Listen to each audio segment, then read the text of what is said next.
So hey guys, welcome back to the channel. This is a physics buddy. Finally I came up with a very important and powerful question that will clear all the concepts of kinematics in one dimension. This is one of the most important FRQs that you can ever see in your exam. So in order to excel this physics journey, just stay tuned and make sure you write each and everything into the class. Let's start. The question one says a car has a top speed of 50 meters per second. So top speed means the speed with which it can move uh, with the maximum speed, you can say. So this is going to be the V max it can have, that is going to be 50 meters per second. The question says the car accelerate at a constant rate 8 meters per second square. So we have given acceleration here, which is 8 meters per second square.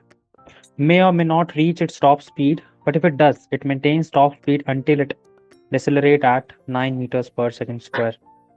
So you can understand it this way. The first car starts accelerating from point A at 8 meters per second square, and at point B its velocity becomes maximum velocity, which is supposed to be 50 meters per second.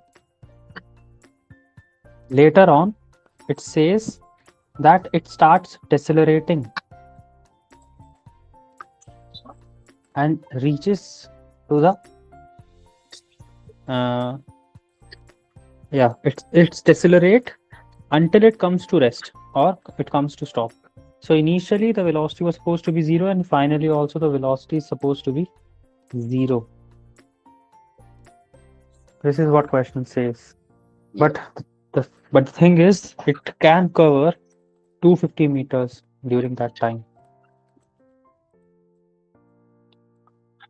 So first of all, we have to verify that this 250 meters that this car is going to cover, will this 250 meters will be from A to B plus from B to C only, or is there any distance between these 2 points also for which the particle or the car moves with constant speed? So we have to verify this. So let us first of all assume that the particle, let's talk about the first part, that it moves from point A to point B. So if it reaches from point A to point B, its initial velocity is supposed to be 0, final velocity is supposed to be 50 meters per second, and acceleration is given as 8 meters per second square. So we'll use third equation of motion to verify what is the displacement. So we know that V final square minus V initial square is nothing but twice of acceleration times displacement, and that displacement is something we have to find. So what this displacement is going to be? This displacement is going to be, we can write it as V final is supposed to be 50 meters per second. So 50 square minus 0 square is going to be twice of acceleration is 8 times S. So S is going to be 50 square by 16. So this 50 square is nothing but 2500 by 16. If we solve this, we will have displacement as 156. Yeah. 0.25 meters. The total distance the particle has covered only 250 meters. But the initial, but for this particularly A to B part, it must have covered 156 meters. Again, the question is a little bit tricky. The question says it may or may not reaches its maximum velocity 50 meters per second. So it might be the case that particle have not reached 50 meters per second, and before reaching 50 meters per second, it starts decelerating. It can be any value of velocity. First of all, we have to verify that whether it will go to 50 meters per second or not. So this was for A to B. Similarly, if you talk about for B to C, again, the initial velocity is now 50 meters per second.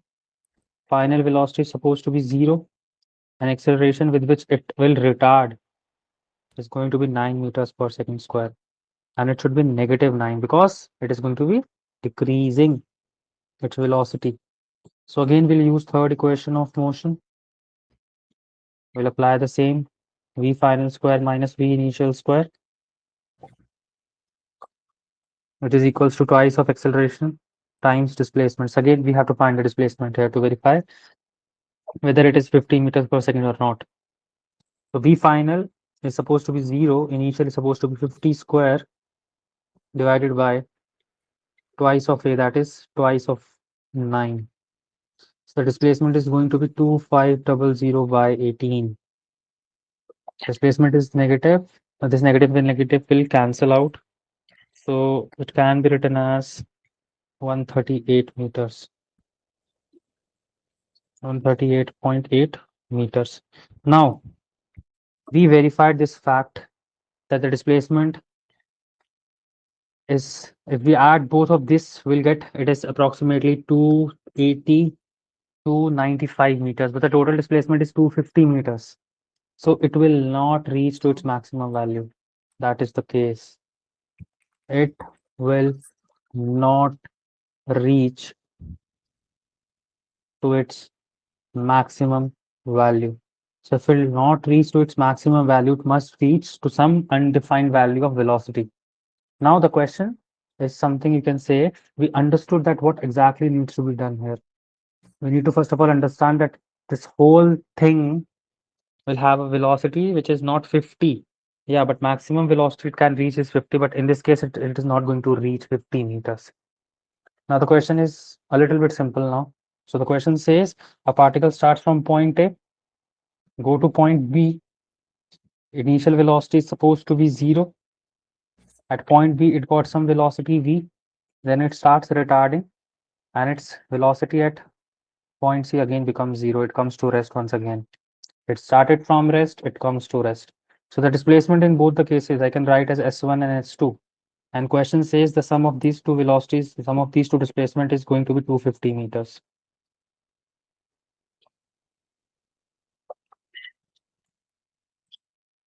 So using this equation, we'll find out the velocity at this point, that is at point B. Now in for S1, what can I write for S1? That is what we have to think first. So for S1, we'll use again the second equation of motion. Initial velocity is supposed to be 0. So initial velocity, that is 0. Now let me write the equation for S1 and S2 separately so that it will be easy to understand. So S1 can be written as initial velocity times t plus half of at square. Similarly, S2 can be written as initial velocity times t plus again half a2t square. Sum of these two will be equals to 250 meters, but again, we don't have time here. So we cannot use this equation. We have to use something else. So we have third equation of motion as well. So v square minus u square is going to be 2as. So v square for the first case is going to be v square minus 0 square is going to be twice of acceleration is 8 in first case, s1. So s1 is going to be what? V square by 16. Similarly, for the second case, b to c, I can write v square minus u square is going to be 2as. This v square is supposed to be 0. Initial velocity is supposed to be v, which we have to find. Acceleration is supposed to be negative 9. It is given here in the question. Times s. So s can be written as v square by 18. So this is s2, this is s1. We'll substitute the value of s1 and s2 in the first equation, which was given in the question, and we'll get the value of v from this equation. So see what we can write in place of v. So s1 v square by 16 plus v square by 18 is going to be 250 meters. So 18 v square plus 16 v square is going to be 250 times 16 times 180. Sorry, 18. So it is going to be around 34 v square is equals to 250 times 16 times 18. So v square is going to be 250 times 16 times 18 by 34. We have to solve this. So Yeah. 250 times 16 times 18 So over that's what it 34 is going to be 2117.64. So square root of 2117.64 is approximately 46. meters per second. So the final velocity at this point B is going to be 46 meters per second. But the question is not this. We don't have to find the velocity actually. We have to find the time. So in order to find the time, again we'll use the first equation of motion. Yeah, Not an easy question at all, but yeah, you have to solve pretty it. long too. Yeah. First, we have to verify whether it will reach 15 meters per second or not.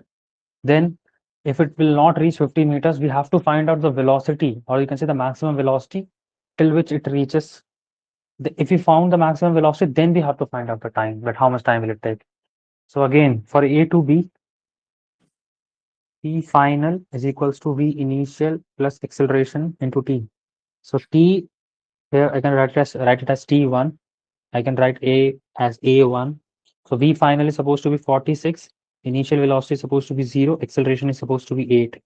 So time is going to be 46 by 8. So 46 by 8 is nothing but 5.75 seconds. So for the first interval, it will take 5.75 seconds. Similarly, for the second interval, I'm writing it directly. It is going to be negative 46 by negative 9.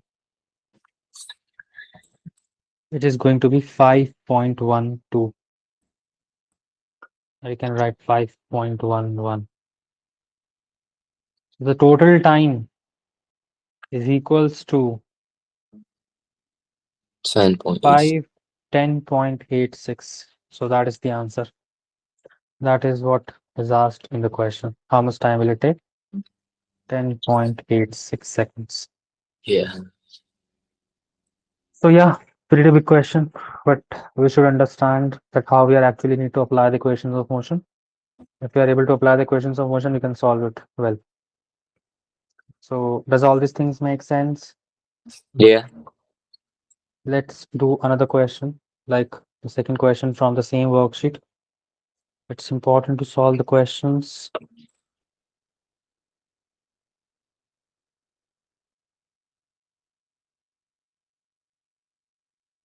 So second question is pretty same, but here we have given 350 meters. Now it becomes a little easy. Why? Because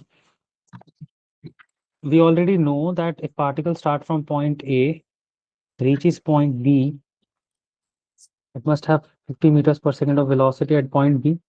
Then if it start retarding with the same velocity 50 meters per second to the final velocity 0, it will cover certain distance S1 and S2. We already calculated this S1 and S2 in the first question. So S1 is supposed to be what? 156.25, whereas S2 is supposed to be 138.8. Mm. So 156.25 and S2 is what? 138.8. So we know that the total displacement the particle does is 350 meters. So if it does the total displacement of 350 meters, so there must be a certain duration for which the particle must have traveled with 50 meters per second of velocity. And that is something we have to find now. So how we can find it? 350 minus 156.25 plus 138.8. That is going to be 350 minus, so 156.25 plus 54.9. 138.8